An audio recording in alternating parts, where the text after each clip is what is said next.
Between December 1st and 9th, 2025, southern Thailand was struck by prolonged heavy monsoon rainfall, triggering a series of deadly landslides across steep mountainous terrain in one of the kingdom's most landslide-prone regions. Relentless downpours saturated hillsides, loosened soil on deforested slopes, and sent massive walls of mud and rock cascading into villages and roadways. Among the hardest-hit provinces were Phang Nga, Krabi, Nakhon Si Thammarat, Surat Thani, and Chumphon. In some districts, rainfall exceeded 500 millimeters over the week, far surpassing thresholds known to destabilize the granite and clay-rich slopes typical of the Phuket mountain range and Tenasserat hills.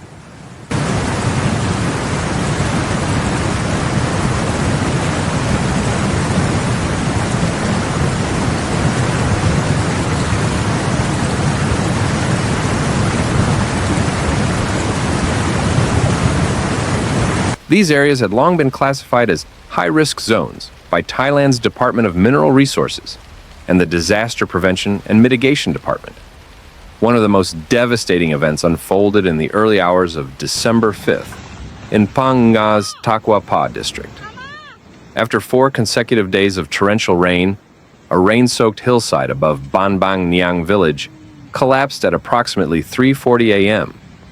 An estimated 40,000 cubic meters of mud, boulders, and uprooted trees roared down the slope, burying more than 30 homes and a section of Highway 4, Phet Kassim Road.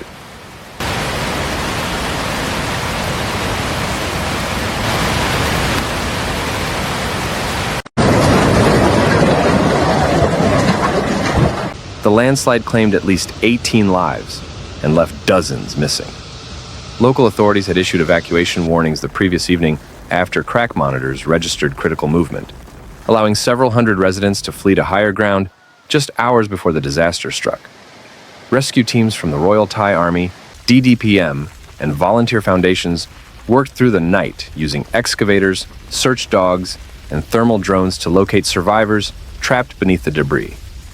Less than 48 hours later, on the night of December 7th, another catastrophic landslide hit Krabi province's Pleiphraia district. Torrential rain triggered a 500-meter-wide debris flow that swept down from Khao Phanom Bencha Mountain, destroying parts of Ban Klong Tom and cutting off Route 4038.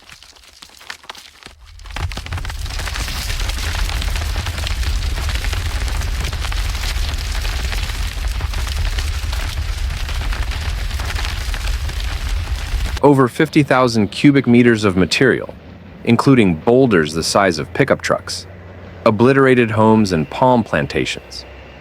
Rapid response teams established temporary shelters at local temples, while military helicopters airlifted injured residents to Krabi Hospital. Geological surveys later revealed that illegal hillside clearing for rubber plantations had significantly weakened the slope.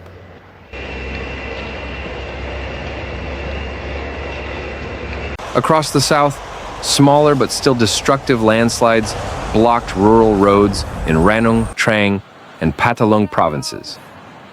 In Nakhon Si Thammarat's Tamphanara area, a landslide buried a 200-meter stretch of Route 4016, stranding travelers for more than 12 hours.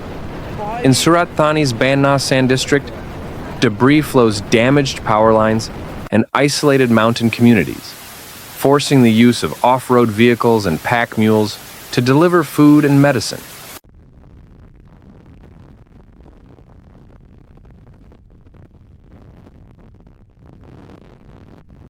Thailand's early warning network, including real-time rain gauges, slope movement sensors, and community radio alerts, proved vital in reducing casualties. In several districts, sirens and SMS warnings gave residents 30 to 60 minutes to evacuate before slopes failed. In Phang Nga's Takwa Pa district, the landslide that struck Ban Bang Niang village left behind a scene of utter devastation.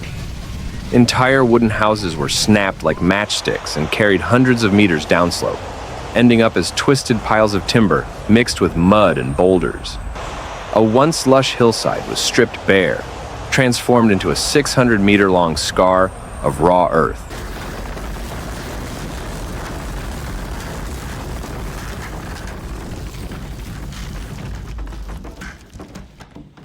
The main market street, usually bustling with motorbikes and food stalls, disappeared under 6 meters of debris, with only the roofs of a few concrete shops still visible. Personal belongings, children's school bags, family photos, and motorbikes were scattered across the chaotic landscape, half buried in thick, coffee-colored sludge that continued oozing for days. Further south in Krabi, the debris flow from Khao Phanom Bencha Mountain carved a new ravine through the valley, swallowing dozens of homes and a primary school in minutes.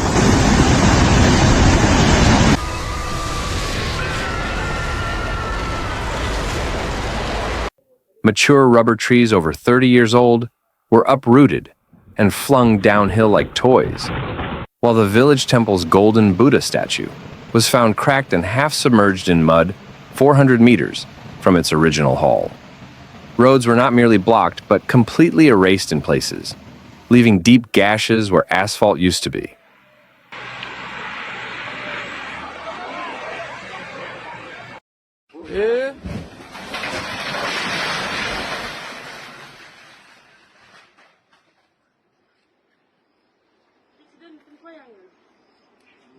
In the worst affected hamlets, the ground was covered in a meter-thick layer of sticky clay that made walking impossible without sinking knee-deep, turning rescue operations into slow, exhausting slogs through what residents described as chocolate soup.